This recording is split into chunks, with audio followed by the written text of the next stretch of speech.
Are you ready for your last comedian of the night? All right. Your last comedian wants you to know you can't catch what they have. Please give it up for Courtney.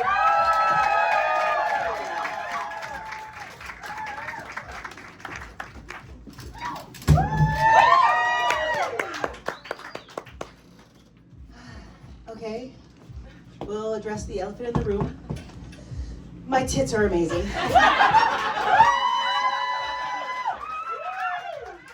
God gives his biggest chesticles to his inbies with the weakest backs. No, I saw a couple of you out there. Why is that one broken? No, you're good abled. You're good abled. When I was younger, sometimes I would tell kids when they asked like, what happened? I'd be like, come here. You know when you're bad on the playground? Santa doesn't take kindly to that. No, I don't do that anymore. Much. But also, it's not far off from the truth. So I was paralyzed in first grade on the playground 7 days before Christmas. Oh, okay. So you gotta laugh or it's just sad, and my insurance doesn't cover group therapy. So I'm gonna give you all 5 seconds to get all the ahs and oohs out. Are you ready? 5, 4, 3, 2, 1. Okay, good. No one gets a deductible. Great. But yeah, I was also unhoused at the time, and like already the messaging around the holidays is really hard when you're poor, because it's all, if you're a good kid, you're gonna get presents, which translates when you're poor to you can get bent. And so when it happened, I was just like, crap, I should have genuflected better in catechism. I feel like he had it out for me specifically. But yeah, so the trauma anniversary just passed. I'm sure some of you celebrated. And it's been 30 years, which, okay, side note, for all my babies out here who were born in the 1900s, when you have to enter your age on like the applications now online, do you feel like you're spinning a really messed up prize wheel? Just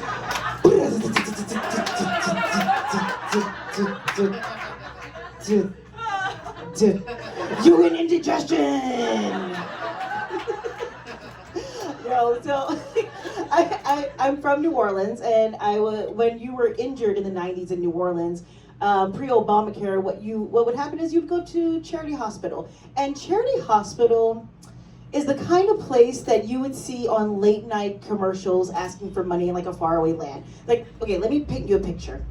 I want you to imagine just a long hall, no separate rooms for the kids, just broken black and brown children lined up on each side, seafoam green tile, some of them falling off, threadbare curtains that you can see into like your neighbor's little area, lights that would sometimes turn off, mostly just flicker, beds that were so old, they weren't electronic, you had to crank them into place.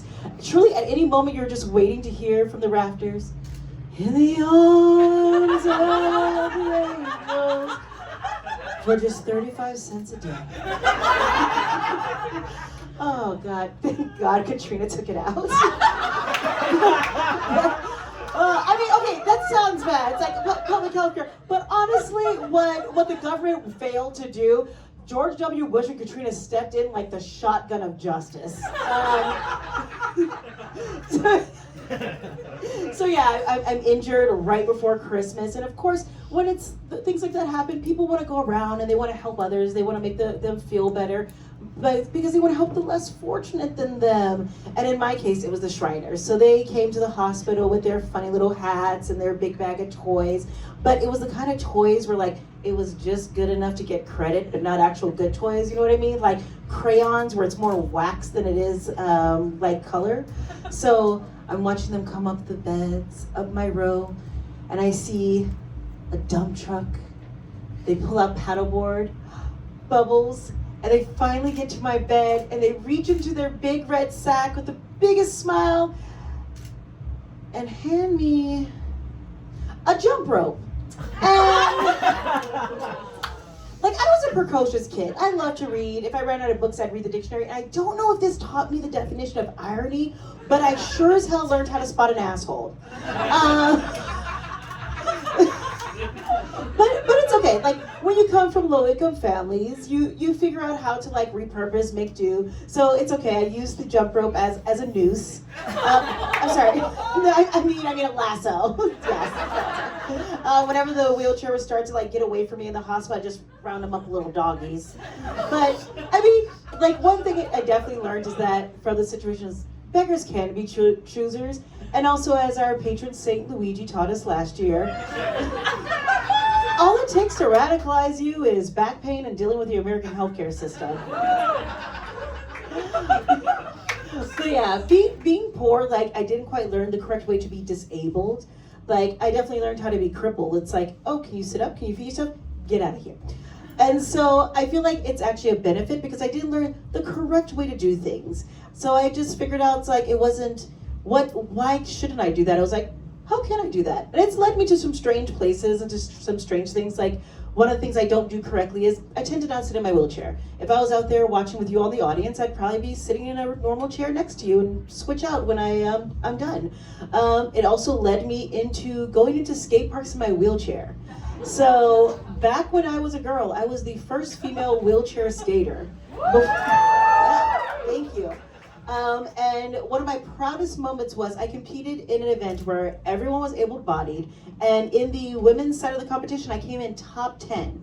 Yeah, thank you. And I can't help but wonder, okay, so do you guys know who Riley Gaines is? Oh, okay, some of you. So for the rest of you, Riley Gaines is a loser transphobe who has made it her entire personality to be a loser transphobe. In high school, she came in 6th place at a swim meet. And because a trans girl came in ahead of her, and even if the trans girl had not competed, she still would have lost. She has made that every trans person's problem. And I just can't help but wonder, was there any other woman skating who was like, became a massive ableist, like, we just can't let those fucking cripples compete. We gotta separate them out, they cannot be joining us. Oh my God. Wait till she checks up on me and finds out my pronouns. But yeah, like things like not sitting in my chair correctly, it's led to like interesting moments. So oftentimes, like I'll meet someone, we talk, we're like, we should meet up later, let's vibe. And you go to meet up and hang out for the first time, and they walk up and see you in my wheelchair, and they're just like, and it's like a hidden camera show. It's just like, surprise, shorty. How will you react? Are you an ableist? Too often, yes. but it's okay. It's like I've learned that I need to be very explicit about being disabled. Like I'm often on the apps every 6 months. I feel the need to hurt myself, so I jump back on. And I've learned you need to make it very clear that you're in a chair. And dating isn't necessarily hard because you're disabled. Just like dating isn't necessarily hard because like you're queer, like you're trans. It's hard because of the ables. And even though I've made it excessively clear, I get stuff like, so is that wheelchair like a prop for a photo shoot? Beloved, I don't think you understand how expensive mobility aids are. Like, side note, this isn't even a joke. This thing retails for $8,000. That's not funny, that's just terrifying. I don't have money for props. Like some of the other funny things that happen are that there seems to be this stigma that if you're disabled, you're kind of desexualized. Especially if you're a wheelchair user, if you're a paraplegic or quadriplegic, there seems to be this thought like, oh, you can't feel below the waist or nips. And one of my favorite situations that this led to is went out, saw a movie, decided to go to a diner afterwards, and I get out my chair, scoot into the booth, they scoot in after me, and as I'm perusing the menu, I feel a poke in my thigh. So you can feel that, huh? I can, but I am not feeling this, and you will not be feeling this later. But I think that there's just this really weird thing about like people who are disabled and sexuality. Like, and I hate to break it to you, the cripples are clapping cheeks. Okay? Grandpa is out there trying to blow out someone's hip. Your cousin with Down syndrome, she's looking to get laid. It's something we just need to get used to. And I just gotta say, there's some great reasons to like be dating and fucking disabled people. And there's all this like inspiration like porn where it's like, oh my God, Joe Nathan ran a marathon with an amputation. There's no disability but a bad attitude. But when I learn a great face-sitting technique, I don't get an attaboy. I don't get that's so inspiring. Do you know how much physical therapy and yoga that takes to learn? If you're gonna be about disability rights, I'm gonna need you to be about our wrongs as well. So I'm going to leave you guys with a few good reasons why you should be clapping disabled cheeks. But first, I just you should. Alliteration will help you remember next time you're swiping. But I just want to say thank you all for coming out here, starting your new year laughing. And last year was hard. One thing fascism cannot do is be funny or hold community. And you decide to start your year off doing both. So I hope you keep holding space for community. I hope you all come out and laugh with us like again soon. Please look me up on social media. I'm Carefree Courtney. If you see a white man, you have gone too far. Okay. So real quick, some reasons to consider dating the disabled. We all know a friend who's had back issues. They've had to learn all sorts of ways to do things. They've learned all the adjustments and yoga. Think about what that sex is like. Have you ever had the McDonald's of sex? Well, like Jim with the back, maybe he's gonna help you out. He knows a couple like techniques to like change it up.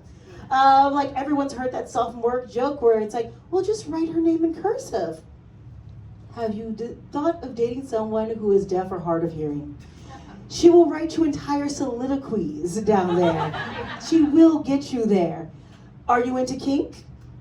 Think about dating someone who maybe needs a wheelchair lift.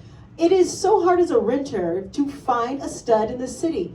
And we all know how hard it is to find a good stud in this city. If you want to have a sex swing or a little kink, you don't even have to worry about that. Just get the lift, hook it up, bam. And best of all, HSA and FSA deductible. I'm Courtney, thank you guys so much. Give it up one more time for Courtney. And take that one away.